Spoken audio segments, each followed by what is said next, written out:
안녕하세요. 돈을 공부하는 남자 수페TV의 수페입니다. 더운 여름 시원한 파도를 보면 마음이 뻥 뚫리는 기분이 들죠. 그런데 파도 속에 우리가 들어가 있다면 어떻게 될까요? 물속에 가라앉지 않으려고 발버둥을 치게 됩니다. 요즘 증시 변동성을 보면 하루하루 격한 파도가 매일 몰아치는 느낌이죠. 이럴 때 우리의 계좌는 어떻게 안전하게 만들지 그 방법에 대한 이야기를 해보겠습니다. 오늘 영상이 생명을 살리는 구명조끼가 될 수 있으니까 꼭 끝까지 시청해 주시기 바랍니다. 그럼 시작 전에 이런 영상을 계속 받아보고 싶으시다면 구독과 좋아요 그리고 따뜻한 댓글 부탁드립니다. 여러분의 관심이 저를 행복하게 합니다. 감사합니다. 얼마 전까지만 해도 원달러 환율이 1395원을 찍었었습니다. 그리고 1400원이 된다는 이야기가 꽤 많이 나왔었죠. 그런데 지금 봤더니 1361원까지 내려왔습니다. 오늘 보니까 조금 올라가 있는데요. 높은 환율에서 변동성이 커지니까 해외 직두가 꺼려지는 요즘입니다. 우리가 작년까지만 해도 10년 평균하면 1150원이었는데요. 그게 이렇게 많이 올라온 거죠. 1300원대에 환전하기는 참 어려운 시점입니다. 이런 상황에서 8월 5일 검은 월요일이 펼쳐졌죠. 코스피가 하루에 10% 내리는 건 처음 본 것 같습니다. 심지어 사이드카, 서킷 브레이크 둘 다 걸리면서 하락이 나왔는데요. 한국의 대장주 삼성전자도 10%나 빠졌습니다. 처참한 월요일이었죠. 오늘 보니까 다행히 반등이 나오고 있습니다. 이렇게 요동치는 증시에 우리는 어떻게 대응해야 될까요? 투자자 입장에서 현 시점에 한국 증시를 바라보면 두 가지 포인트가 있는데요. 환율이 너무 많이 올랐었고 현재 고점에서 2.4% 빠졌다는 겁니다. 변동성이 커지고 있다는 거죠. 증시를 보면 월요일에 12% 폭락이 나왔습니다. 반등이 나오고 있지만 드라마틱한 모습은 아니죠. 이럴 때 우리가 활용하면 좋은 계좌가 연금저축계좌랑 ISA 계좌입니다. 장기 투자용 계좌이기 때문에 이런 하락장에 담으면 더없이 좋은 계좌죠. 환율 걱정하지 않아도 되고 장기 투자이기 때문에 저가에 매수하면 나중에 복리 효과를 크게 적용될 수 있는 절세 계좌입니다. 특히 환율에 노출되지 않는 해지 상품에 투자하는 것도 좋지만 이렇게 한국 증시가 폭락이 나왔을 때 국내 배당주에 관심 가져보는 것도 좋은 시기입니다. 지금이 기회라고 생각하시는 분들을 위해서 주의사항 하나를 먼저 말씀드려 볼게요. 이렇게 큰 폭락이 나왔으니까 목돈을 투자해야지 몰빵하면 절대 안됩니다. 지금 이 하락이 첫 번째 단계인지 두 번째인지 아무도 알 수 없죠. 보름 뒤에 더 떨어질 수도 있고요. 이 하락이 1년이 갈 수도 있습니다. 그러니까 분할해서 접근하는 게 좋고 혹시라도 내가 1, 2년 안에 돈이 필요하다 하시는 분들이 있죠. 그런 분들은 절대 몰빵으로 투자하면 안됩니다. 내년에 전세금을 돌려줘야 된다 혹은 올려줘야 된다 하는 분도 있을 거고 집을 구매해서 곧 잔금을 치러야 하는 분도 있을 겁니다. 그런 분들은 주식이 아니라 안전한 예금과 초단기 채권을 활용하시기 바랍니다. 그 외에 장기적인 관점으로 투자하는 분이라면 10년, 20년 보고 있다면 지금이 오히려 기회일 수 있는 거죠. 이럴 때 매력적인 종목을 찾아내야 됩니다. 한국과 미국의 배당 기업을 비교해 보면요. 미국의 배당 기업은 상대적으로 덜 빠졌습니다. 그런데 국내 기업들은 엄청나게 빠졌죠. 국내는 배당 기업, 성장 기업 할 것 없이 5에서 10% 폭락이 나왔습니다. 그렇다는 것은 지금 ISA 계좌 혹은 연금저축 계좌로 국내 배당 기업을 담으면 좋을 수 있는 건데요. 국내 상장된 기업 중에서 요즘 배당 주는 기업들 꽤 많이 늘어났습니다. 그 중에서 분기 배당 기업들을 가지고 왔는데요. 최근 2년 동안 은행주를 비롯해서 꽤 많은 기업들이 분기 배당을 시행하고 있습니다. 이 중에서 지금 투자하면 좋은 기업이 어딘지 선별해 보겠습니다. 무섭게 하락했던 월요일의 주가 차트를 가지고 왔습니다. 삼성전자가 10.3% 빠졌고요. 현대차 EUB는 8.3%, 하나금융지주는 8.6% 하락이 나왔습니다. 무섭게 하락했을 때 성장주인 삼성전자가 10.3% 빠졌는데 변동성이 적어야 될 배당주 하나금융지주가 8.6% 거의 동일하게 빠졌습니다. 그렇다는 것은 성장 배당 할 것 없이 한국 증시가 무너졌다는 이야기죠. 이랬을 때 여러분은 어디에 투자하고 싶으신가요? 당연히 나는 성장 모멘텀에 투자하겠다 하시는 분들은 삼성전자에 투자할 거고요. 그게 아니라 이랬을 때 나는 배당주를 싸게 줍줍하고 싶다 하시는 분들은 배당주를 눈여겨봐야 됩니다. 세 개 기업 모두 다 배당을 지급하고 있는데요. 배당률이 어떻게 바뀌었는지 체크해 볼게요. 삼성전자는 1.9에서 2.7%가 됐고 현대차 EUB는 7.7에서 8.4%, 하나금융지주는 5.8에서 6.3%로 올라갔습니다. 장기적인 관점으로 절세 계좌를 활용한다면, 특히 ISA 계좌는 배당주에 특화되어 있죠. 그랬을 때는 배당주를 담는 게 도움될 수 있습니다. 2024년 지금 기점으로 분기 배당 기업은 29개가 있는데요. 현재 주가가 많이 빠졌기 때문에 배당률이 얼마나 올라갔나 체크해봤더니 8% 넘는 기업들이 나타나고 있습니다. 현대차가 8% 넘었고 우리금융지주도 8.4%가 됐고요.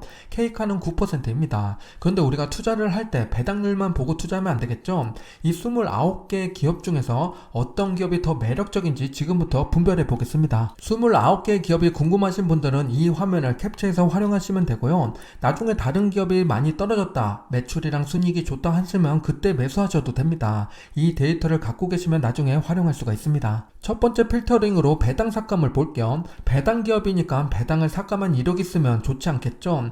배당 삭감한 기업들이 꽤 많이 등장하고 있습니다. SK 하이닉스부터 시젠과 한샘 등이 있는데요. 몇 개의 기업을 보면 한샘이 2022년도에 배당을 엄청나게 줄였었죠.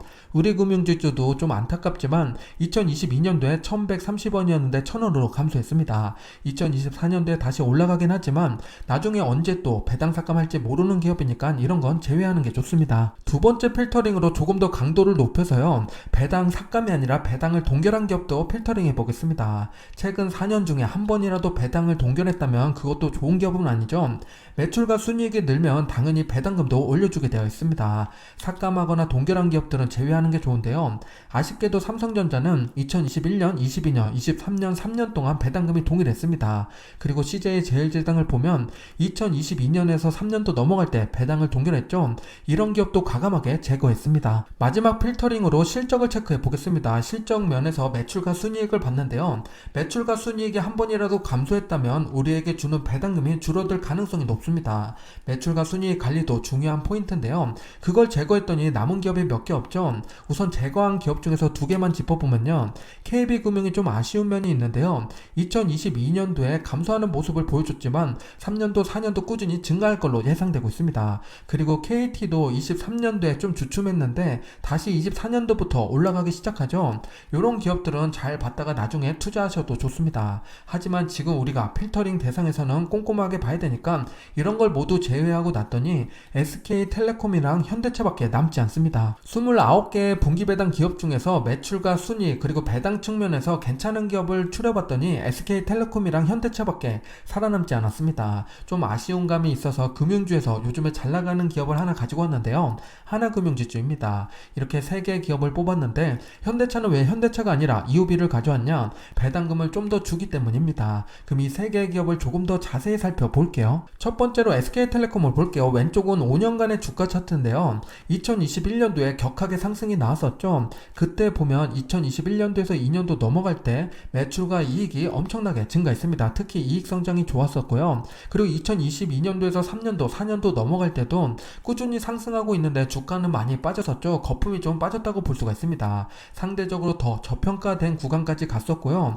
요즘에 보면 1년 넘게 꾸준히 우상향하고 있습니다. 주가가 올라가는 모습은 매출과 이익이 상승하는 모습을 비례하고 있죠. 함께 상승하는 모습을 보여주고 있습니다. SK텔레콤의 배당력을 확인해 볼게요. 앞에서는 4개년만 봤는데 실제 배당주에 투자하려면 좀 더 긴 관점으로 봐야 됩니다. 우리가 1, 2년 투자할 거 아니고 5년, 10년 가져갈 거니까 과거 10년, 20년 배당을 잘 줬는지도 확인해 봐야 됩니다. 그래서 2011년도부터 지금까지의 배당력을 가지고 왔는데요. 좀 특이한 게 있죠. 2011년도에 한 주당 배당금이 1880원이었습니다. 12, 13, 14년 3년 동안 배당금을 동결했고요. 그리고 15년도에 2000원을 올렸다가 그리고 그 뒤로 5년 동안도 배당금을 동결했습니다. 그래서 총 배당 동결이 8번이나 있었는데요.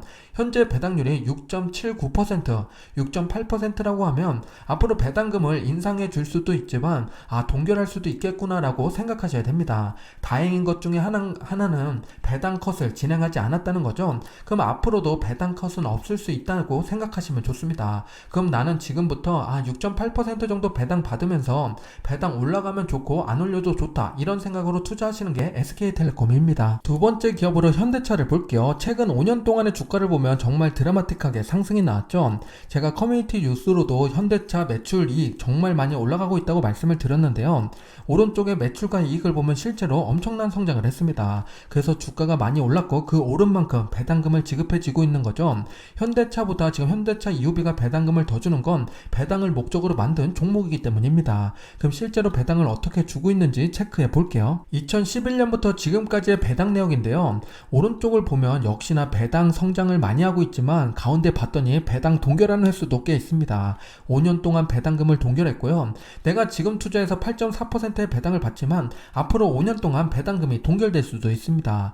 오른쪽에 배당금이 이렇게 늘어났던 건 앞에서 봤듯이 매출과 이익이 증가했기 때문인데요. 현대차가 보릿고개를 넘었던 시기가 있죠. 그때는 배당금을 동결했습니다. 역시나 다행인 것 중에 하나는 배당 컷이 아니라 동결을 했다는 거죠. 그렇다는 것은 지금 8.4%의 배당을 받으면서 나는 5년간 버틸 수 있다 하시는 분들은 현대차 EOB도 괜찮은 선택이 됩니다. 세 번째로 하나금융지주를 볼게요. 왼쪽에 5년간의 차트를 보면 최근에 주가가 많이 올랐죠. 밸류업 때문에 주가가 상승하는 모습을 보여줬습니다. 그건 하나금융지주뿐만 아니라 금융주가 다 같이 올라간 모습이고요.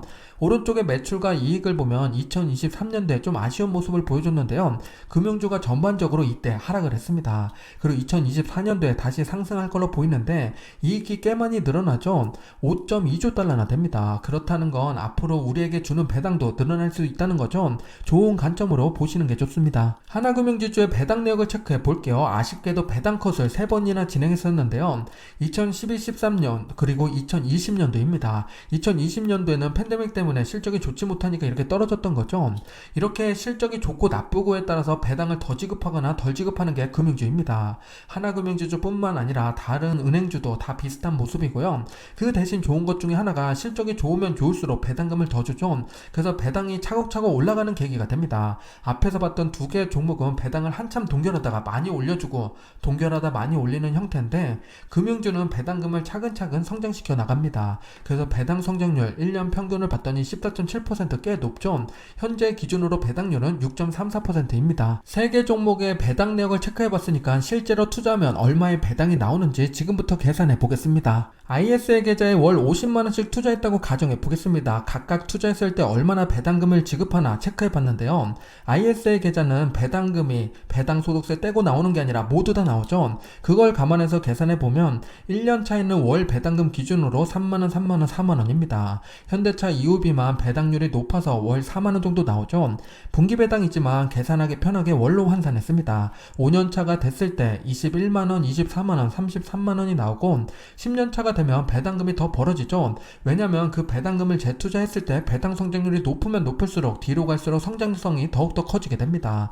그래서 현대차 EOB를 보면 월 배당금이 127만원까지 성장하게 됩니다. 내가 50만원씩 차근차근 넣다 보면 10년 뒤에는 내가 넣는 금액보다 더 많은 금액을 배당으로 받게 되는 구조입니다. 금액을 2배로 늘려서 월 100만원씩 적립식 투자하면 얼마의 배당을 받게 되는지 계산해 봤습니다. 10년차가 되면 당연히 배당금도 2배가 되는데요. 현대차 EOB에 투자했다 그러면 10년차의 월 배당금 254만원을 받게 됩니다.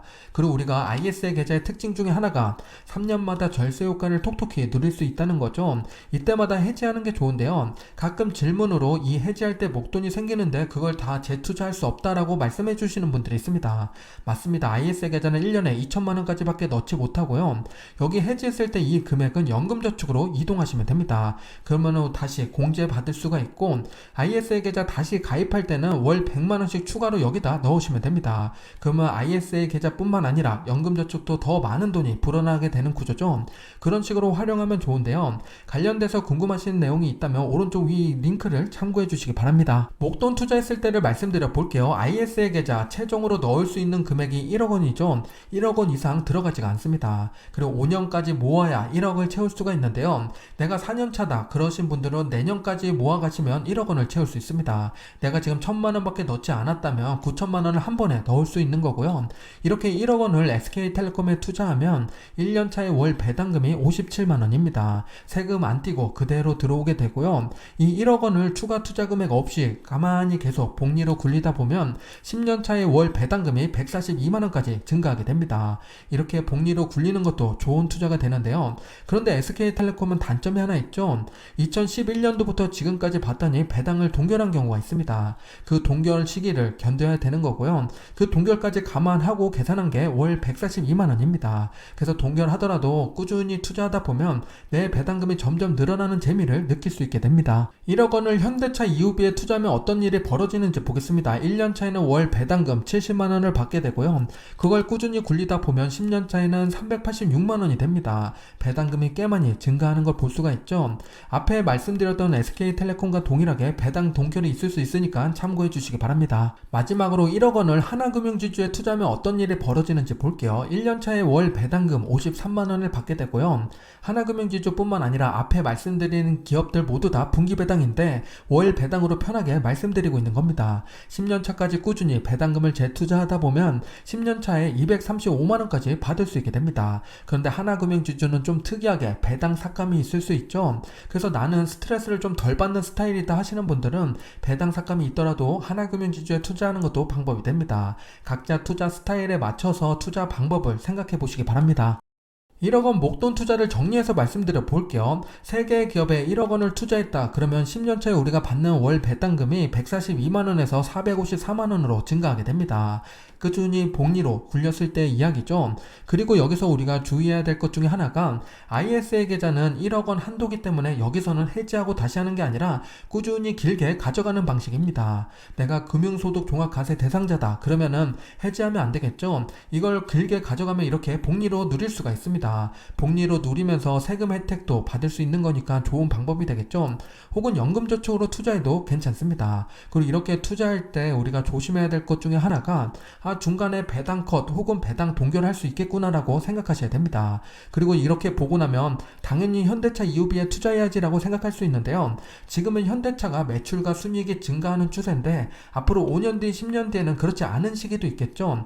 그거에 비해서 SK텔레콤은 우리가 통신비 매달 빠져나가는 것처럼 매출과 순이익이 견고한 편입니다. 그래서 실적이 탄탄한 기업에 투자할 거냐 아니면 변동성이 높지만 배당률을 좀 더 주는 기업에 투자할 거냐 이거는 생각해 보시는 게 좋습니다. 최근 1년간의 주가 차트를 볼게요. 하나금융지주가 47%로 가장 크게 올랐고요. 현대차는 더 크게 올랐다가 최근에 많이 빠졌죠. 40% 상승이 나왔습니다. 그리고 SK텔레콤은 많이 오르지도 못했지만 그렇다고 적게 오른 건 아니죠.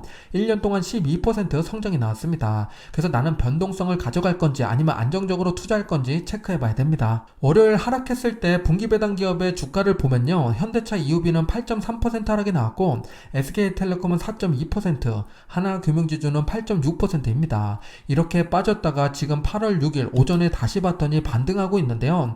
이게 이렇게 올라간다고 무턱대고 또 매수하면 안 되겠죠. 오후에는 또 빠질 수가 있습니다. 그러니까 길게 보고 차근차근 매수하시는 게 좋고요. 이렇게 큰 하락 이후에는 어느 정도 횡보 구간이 가져갈 수 있습니다. 혹은 쌍바닥을 그리는 걸 보는 게 가장 좋은데요. 그래서 기술적 분석도 함께 해야 되는 겁니다. 국내 분기 배당 기업의 일정을 말씀드려 볼게요. 이렇게 분기가 끝날 때마다 나눠주는 배당금인데요. 배당 지급일을 보면 5월, 8월, 11월, 4월입니다. 보통 끝나고 45일 이내 배당금을 지급하게 되어 있고요. 여기서 조심해야 될 것 중에 하나가 12월 말일을 보게 되면 보유기간이 12월 27일까지 보유해야 됩니다. 우리가 영업일 끝나는 시점이 아니라 이 영업일 전에 매수하고 있어야지 이걸 혜택받을 수가 있으니까 3월 달도 내가 3월 10일에 갖고 있었는데 말일에 안 갖고 있다 그러면 배당을 받지 못하는 구조가 됩니다. 그러니까 내가 언제까지 배당을 꾸준히 받겠다 하면은 그 시점이 지날 때까지 들고 있어야 배당을 받을 수 있는 겁니다. 지급 시점이 아니라 이렇게 배당 분기점을 꼭 확인해 보시기 바랍니다. 기업에 직접 투자하는 게 좀 부담스럽다 하시는 분들은 ETF를 통해서 매수하는 것도 좋은데요. 앞에서 말씀드린 그 기업들 어느 ETF가 담고 있는지 지금부터 보겠습니다. 국내 대표 배당 ETF를 가지고 왔는데요. 자산 규모가 1000억 이하인 건 좀 조심해야 됩니다. 내가 매도할 때 더 크게 하락한 상태로 뺄 수 있으니까 규모가 어느 정도 있는 ETF를 매수하는 게 좋은데요. 1000억 이상인 ETF가 3개가 있습니다. 플러스 고배당이랑 타이거은행 고배당 플러스 탑10, 코덱스 배당 가치죠. 이 3개 ETF를 조금 더 자세히 볼게요. 무서운 하락이 나왔던 월요일에는 ETF도 여지없이 하락이 나왔는데요. 이렇게 놓고 보면은 SK텔레콤이 방어를 잘한 것 같기도 합니다. 플러스 고배당주는 6% 빠졌고 타이거은행 고배당주는 8.6%, 그리고 코덱스 배당 가치는 7.8% 하락이 나왔죠. 이렇게 빠졌다는 것은 반대로 기회일 수 있는 게 배당률이 상승이 나온 건데요. 배당률을 체크해 봤더니 5%에서 5.3으로 올라갔고 5.3에서 5.8로 올라가고 4.4에서 4.8로 상승이 나왔습니다. 그리고 그리고 우리가 좀 어색해 할 수가 있는데 플러스 고배당주는 원래 이름은 아리랑 고배당주입니다. 앞에 브랜드명이 바뀌었으니까 참고해 주시기 바랍니다. 각 ETF의 특징을 살펴볼게요. 플러스 고배당주는 은행주뿐만 아니라 다른 기업들도 꽤 많이 담고 있는데요. 배당을 많이 주는 우량주들이 있습니다. 앞에서 말씀드렸던 SK텔레콤이랑 하나금융도 여기 탑10에 들어와 있고요. 상장한 지는 2012년이니까 꽤 됐죠. 보수는 0.23%, 투자 기업수는 30개 기업에 투자하고 있습니다. 타이거은행 고배당 탑10을 보게 되면 말 그대로 탑10 기업에 투자하고 있는 건데요. 그것도 은행주입니다.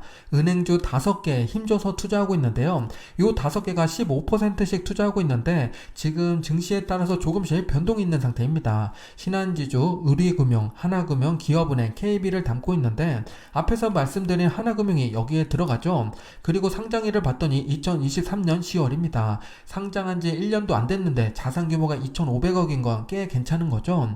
총 보수는 0.3%, 투자 기업 수는 10개입니다. 마지막 세 번째로 코덱스 배당 가치를 보겠습니다. 투자 기업 탑10을 보게 되면 특이한 점이 있죠. 삼성전자의 비중이 16.5%로 가장 높은 걸 알 수 있습니다. 나는 삼성전자 투자하면서 배당주에 투자하고 싶다 하시는 분들이 요걸 투자하면 좋은데요. 상장일은 2019년이고 자산 규모는 1,090억입니다. 총 보수는 0.3%, 투자 기업 수는 30개인데요. 앞에서 말씀드린 현대차랑 하나금융도 여기에 들어있습니다. 그리고 탑10은 아니지만 SK텔레콤도 14위에 포진되어 있습니다. 그래서 3개의 기업 모두 다 들어있으면서 삼성전자에 좀 더 집중 투자하고 싶다 하시는 분들은 이 ETF에 관심 가져보시면 좋습니다. 3개의 ETF를 1억 원을 투자했다. 그럼 얼마의 배당금이 나오게 되는지 한번 체크해 보겠습니다. IS의 계좌에 1억 원을 가득 채웠다. 그럼 얼마의 배당금이 나오는지 체크해 볼게요. 코덱스 배당 가치는 월 40만원, 플러스 고배당주는 44만원, 타이거은행 고배당 플러스 탑10은 48만원이 나오게 됩니다. 배당 소득세 떼지 않고 실제로 모두 다 나오게 되어 있고요. 다시 한번 정리해서 말씀드려보면 코덱스 배당 가치는 삼성전자의 비중이 컸죠. 16.5%나 됩니다. 그리고 타이거은행 고배당 플러스 탑10은 금융주 집중적으로 투자하는데 신한지주가 16.6%로 가장 높았습니다. 플러스 고배당주는 앞뒤에 이거를 모두 다 버무려서 투자한다고 보면 되는데요. 최고 높은 게 우리금융인데 5.5%입니다. 한 4에서 5% 비중으로 고르게 투자하는 게 플러스 고배당주인데요. IS의 계좌의 특징 중에 하나가 배당금을 인출할 수 있죠. 이 배당금을 빼면은 원금을 인출하는 걸로 간주하게 됩니다. 그래서 이 원금 인출해서 활용하는 방법 지난번에 말씀드렸는데요. IS의 계좌 활용법은 오른쪽 위 링크를 참고해 주시기 바랍니다. 최근 1년 동안의 주가 차트를 가지고 왔는데요. 플러스 고배당주가 37% 상승이 나왔고 타이거은행 고배당이 27% 올랐습니다. 그거에 비해서 코덱스 배당 가치는 6%밖에 못 올랐죠. 이게 삼성전자의 비중이 높기 때문에 요즘 삼성전자가 좋지 않아서 같이 흘러내린 모습입니다. 그거에 비해서 밸류업 프로그램 때문에 은행주들이 많이 올랐죠. 그걸 수혜받고 올라간 게 고배당주랑 은행 고배당주입니다. 지금까지 국내 상장된 기업이랑 ETF를 말씀드렸는데요. 여기까지 말씀드리면 해외 기업들, 해외 ETF는 어떻게 되느냐 물어보시는 분들이 꽤 많습니다. 국내 상장된 해외 ETF 간단히 한번 말씀드려 볼게요. 국내 상장된 미국 월배당 ETF 대표적인 3개를 가지고 왔는데요. SCHD는 배당 성장 ETF죠. 국내 상장된 이름으로 미국 배당 다우존스가 있습니다. 그리고 NOBL 이거는 미국의 배당 기족주에 투자하는 ETF인데요. 25년 이상 배당금을 늘려온 기업을 투자하는 ETF입니다. 국내 상장된 버전으로는 미국 S&P 500 배당 기족주가 있고요. 그리고 VNQ는 미국 리츠에 투자하는 ETF인데요. 금리 인하하면 리츠 기업도 관심 가져봐야 되죠. 국내 상장된 버전으로는 미국 MSCI 리츠가 있습니다. 예전에는 이 2개가 추종하는 지수가 같았는데 요즘에는 달라졌지만 그래도 거의 비슷한 항목들로 들어가 있습니다. 미국의 튼튼한 배당 기업과 매력적인 ETF는 지금 보시는 표와 같은데요.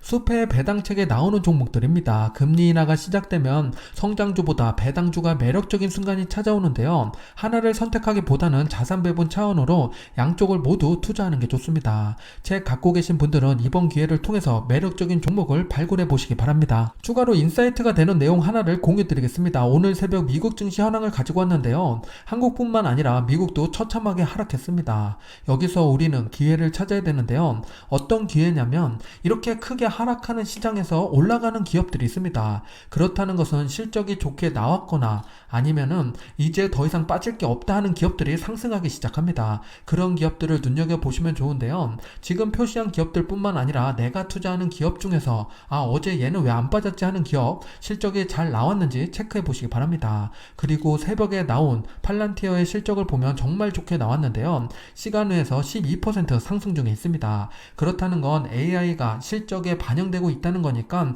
앞으로 하락보다는 상승할 수 있는 가능성도 열어놓는 게 좋겠습니다. ISA는 최고의 절세 계좌로 여러 차례 설명드리고 있는데요. 혹시 아직도 없으신 분 계신가요? ISA 계좌를 활용하셔서 현명한 투자에 도움되시기 바랍니다. 오늘 영상이 도움이 되셨나요? 그렇다면 구독과 좋아요 부탁드립니다. 오늘도 성공 투자하세요.